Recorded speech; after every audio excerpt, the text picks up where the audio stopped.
Liwei stood there, scanning the room for Amara, and everyone immediately stood up, greeting him politely. He told them to sit down, his voice calm but commanding. The event coordinator, still standing, asked him why he had suddenly shown up, reminding him that it was just a small meeting for a university director to attend.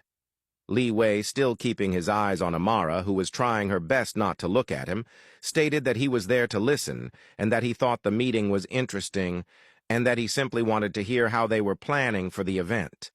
The coordinator, a bit taken aback, told him that it was tedious work for him and that he could always send his assistant to handle it, assuring him that everything would be sent to him for review afterward. But Liwei insisted, saying that he wanted to listen himself. The coordinator, giving in, told him he was more than welcome. She moved aside from her seat, signaling that he could sit down. Liwei, however, pointed toward a seat beside Amara and told her that he would sit there. The coordinator, a bit surprised, told him that it wouldn't be appropriate for him to sit there as the university director.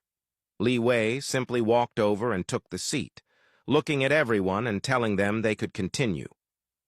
"Act as if I'm not even here," he said, his voice low but firm. "You can be free." The coordinator agreed and continued the meeting. Liwei glanced over at Amara. She also glanced at him, their eyes locking, silently communicating with each other. He picked up a notepad in front of him and quickly wrote something down. Amara's eyes flicked to it, and she read, "I told you after tasting you, I won't be able to stay away. I missed you." Amara tried her best to control herself, forcing her focus back on the meeting, trying not to blush. All she wanted was to climb into his lap and kiss him right there. She thought about how funny it was that everyone in the room saw this cold, intimidating university director whom they were trying to impress, while to her, he was her man. The same man she stayed under the same roof with, shared a bed with. The same man who had been the reason she hadn't been able to walk the other day.